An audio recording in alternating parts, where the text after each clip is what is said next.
Hello, welcome to Poetry Changes Lives. Poetry, history, a thought for the day, all in one book. And here's the book, Poetry Changes Lives. There's a hardcover version as well. The website poetrychangeslives.com is where you can buy the book if you wish. You can read all about interesting poetry and that sort of thing. And this book, I think, makes a very nice present, just a little gift. It's a very benign thought for the day, poem for the day. People, I think, like being given it. There's no harm in it at all. And a lot of people like something they can dip into on a daily basis. Well, on this day, Abraham Lincoln was born in 1803. In humble origins, he was born in a log cabin, and he rose, of course, to become one of the probably the most famous president of the United States that there's ever been. I mean, George Washington, of course, is another, and many others, but Abraham Lincoln somehow sticks in the national sort of consciousness.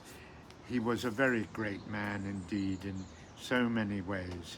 He presided through the Civil War, arguably the most desperate time in all American history, and brought his country to peace and to a large extent forgiveness. Sadly, of course, for he himself, he was laid low by an assassin's bullet. But he was a wonderful leader, a wonderful orator. John Kennedy once famously said about Winston Churchill, he mobilised the English language and sent it into battle. Well, the same could be said of Abraham Lincoln. Some of his speeches, like the Gettysburg Address, are just awesome in their power. And it's a tragedy that he was shot by John Wilkes Booth, a disgruntled Southerner, an actor as well. He was shot while he was attending the theatre in Washington, of course, and it was a black day for the United States. I'm going to read that famous poem by Walt Whitman. It's not actually the one in my book, but I think it's such a fine poem, this. I'm going to read it. Oh, Captain, my Captain. Such a air of despair and sadness, but also of determination and strength, I think.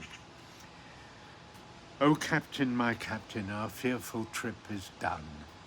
The ship has weathered every rack. The prize we sought is won.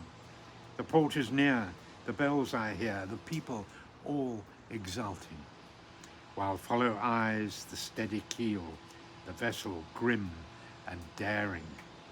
But oh, heart, heart, heart, oh, the bleeding drops of red, where on the deck my captain lies, fallen, cold and dead.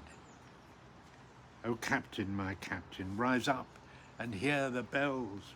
Rise up, for you the flag is flung, for you the bugle trills, for you bouquets and ribboned wreaths, for you the shores are crowding, for you they call the swaying mass, their eager faces turning. Here, Captain, dear father, this arm beneath your head. It is some dream that on the deck you've fallen cold and dead. My captain does not answer. His lips are pale and still. My father does not feel my arm. He has no pulse nor will.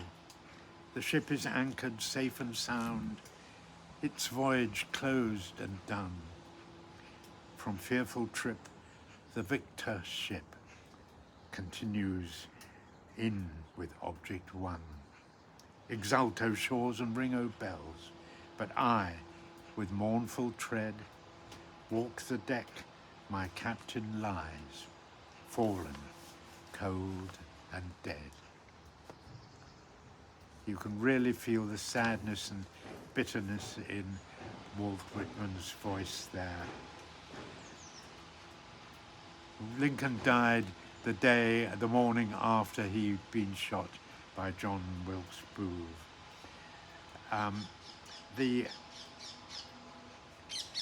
It's a sort of extended metaphor, imagining America itself as a ship and Lincoln as the ship's captain, tragically shut down. Such a powerful bit of imagery. It really stays with you, I think, that poem. A wonderful poem about a wonderful man and a tragic event. Thanks for listening today.